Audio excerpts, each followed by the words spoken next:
बहुत समय पहले एक राजा और रानी रहते थे जो एक बच्चे की कामना करते थे।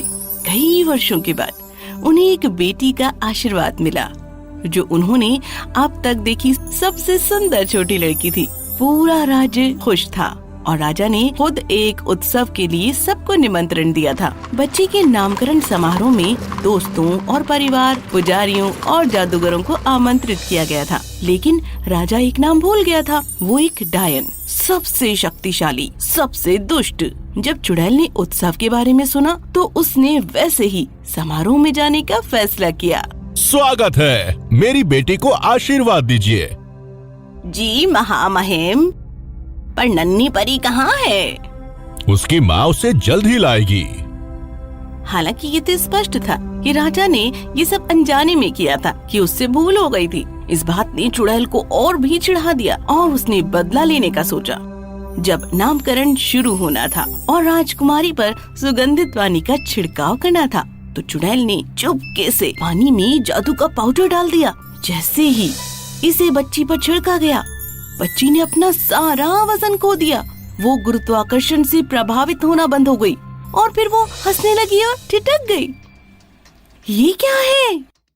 डर के मारे नर्स ने बच्ची को छोड़ दिया, लेकिन राजकुमारी नहीं गिरी, वो हवा में उड़ गई।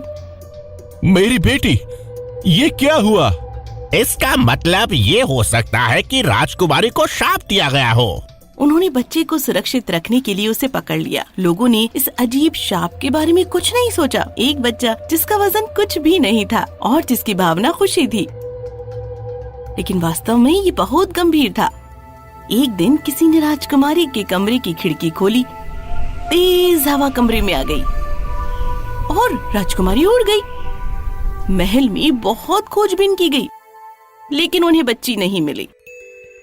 उस दिन शाम में शाही माली बगीचे से पत्ते उठा रहा था। तभी उसने पत्तों के ढेर के नीचे हंसी आने की आवाज सुनी। ये राजकुमारी थी, इसीलिए माली उसे फिर से महल में ले आया। उस दिन से राजा और रानी ने महसूस किया कि ये शाप कितना खतरनाक था। डर, सावधानी और सुरक्षा के कारण उन्होंने राजकुमारी को हर पल निगरानी में रखा। लेकिन जैसे जैसे वो बड़ी हुई, एक कैदी की तरह से लगने लगा। केवल एक ही स्थान था जहाँ वो जीवित और स्वतंत्र महसूस करती थी, और ये एकमात्र ऐसी जगह थी जहाँ उसे लगता था कि उसका कोई वजन है। झील दिखाई दी। राजकुमारी रोज उसमें तैरती थी और जब वो तैरती थी तभी उसे लगता कि वो वजनी है। एक दिन राजा के विद्वान टिम टॉम और बार्थोलोमेव ने देखा और वो कुछ सोचकर राजा के पास आए। उन्होंने राजकुमारी की वजन की कमी के समाधान की पेशकश की। जी बोलिए, मुझे समाधान तुरंत बताइए। ठीक है, आप देखते हैं महामहिम, ये थोड़ा तकनीकी है। वो इतनी खुश मिजाज बच्ची है और हमारी परिकल्पना ये है कि ये उसकी खुशी है और इससे उसका वजन भी बढ़ेगा। अगर उसके चारों ओर बहता पानी और खुशी उसे कुछ समय के लिए ठीक कर देती है तो शायद उसके अंदर बहने वाला पानी यानी आंसू उसे हमेशा के लिए ठीक कर सकते हैं। हम दोनों सहमत हैं। हमें बस राजकुमारी को रुलाना चाहिए, इससे उसका ये हल्कापन ठीक हो सकता है। इसीलिए राजा ने पूरे राज्य में घोषणा की कि जो राजकुमारी को रुलाएगा उसे पुरस्कृत किया जाएगा, उसे इनाम मिलेगा। इतने सारे लोगों ने कोशिश की, लेकिन कोई भी राजकुमारी का एक आंसू भी नहीं बहा सका। एक रात एक राजकुमार झील के पास से गुजरा और उसने देखा कि कोई पानी के बीच में डूब रहा है। वो जीवन बचाने के लिए झील में कूद गया। तुम्हारी हिम्मत कैसी हुई बाहर निकालने की? मुझे लगा कि आप डूब रही हो। बहुत बुरा, मैं भारहीन हूँ। तो आप ही वो राजकुमारी हैं जिसमें वजन नहीं है। क्या आप कभी नीचे गिरी या डूबी हो? मैं गिर नहीं सकती, मुझे केवल हवा से उड़ाया जा सकता है और उड़ने के लिए बनाया गया है। फिर तो तुम मेरे साथ गिरने की कोशिश क्यों नहीं करती? ऐसा कहकर राजकुमार ने राजकुमारी को गोद में लेकर पानी में छलांग लगा दी और ये वास्तव में राजकुमारी का अब तक का सबसे रोमांचक अनुभव था। तो कैसा लगा? सबसे अद्भुत, जिसे मैंने अभी तक नहीं जाना था। इसीलिए राजकुमार और राजकुमारी हर रात झील पर मिलते थे और एक साथ तैरते थे। लेकिन जब चुड़ैल को राजकुमारी के झील के प्रति प्रेम के बारे में पता चला तो उसने झील को सुखाने के लिए उस पर जादू कर दिया धीरे धीरे पानी समाप्त होने लगा। धीरे धीरे झील सूखने लगी और इसके साथ ही राजकुमार को भी ऐसा ही लगा। हमारी बेटी का क्या होगा? राजकुमारी का जीवन झील से बंधा हुआ है। यदि हम झील को पुनर्जीवित नहीं करते हैं तो हम उसे भी पुनर्जीवित नहीं कर पाएंगे। जैसे जैसे झील सूखती गई दिन ब दिन, जबकि कुछ गहरी जगह पर ही पानी रह गया था, तो राजकुमारी न बोल सकती थी और न ही वो नींद से जाग सकती थी।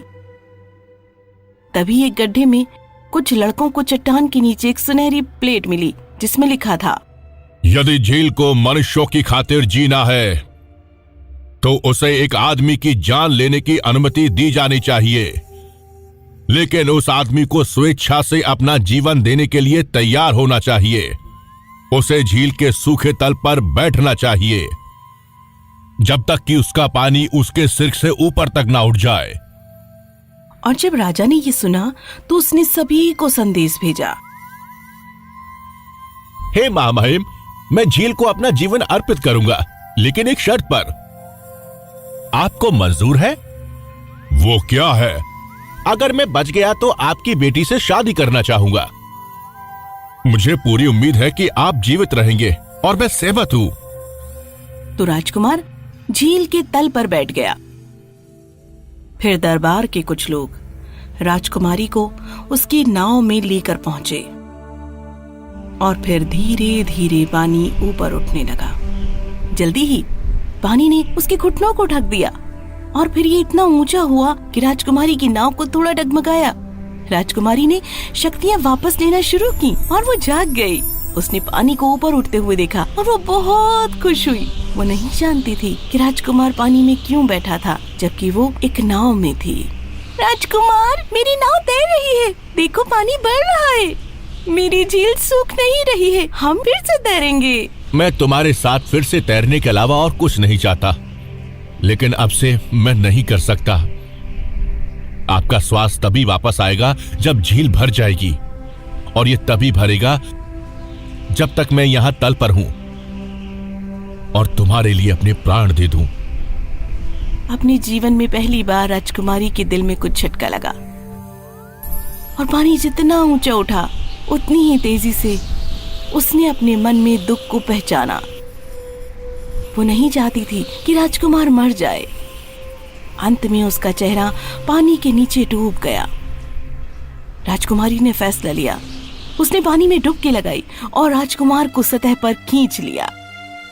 जब तक वो उसे किनारे लेकर आती तब तक उसकी सांसें जैसे थम चुकी थी। राजकुमारी घबरा गई और वो रोने लगी।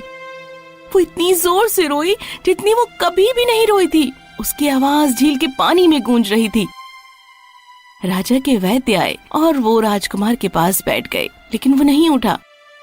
उन्होंने उसे ठीक करने के लिए महल में लेटा दिया और राजकुमारी रात भर उसके पास बैठी रही। अगली सुबह राजकुमारी और राजकुमार ने अपनी आंखें खोली। वो दोनों मुस्कुराए और खुश होकर राजकुमारी बिस्तर से उठी। उसने अपने पैरों पर जोर दिया ताकि वो हवा में उड़ने लगे, लेकिन इसके बजाय वो गिर गई। राजकुमारी, आप उड़ी नहीं, आप गिर गई। आपको अपना वजन वापस मिल गया। मेरे राजकुमार, मुझे प्यार हो गया है आपके साथ। महल में ऐसी खुशी थी। झील अपने किनारों तक भरी हुई थी। राजकुमार जीवित था और राजकुमारी को अपना भार मिल गया था। राजकुमार और राजकुमारी की शादी हुई और वो हमेशा हमेशा के लिए खुश रहने लगे। कहानी समाप्त हुई। If you enjoyed this story, please like and subscribe our channel and press the bell icon to get future updates. And don't forget to comment.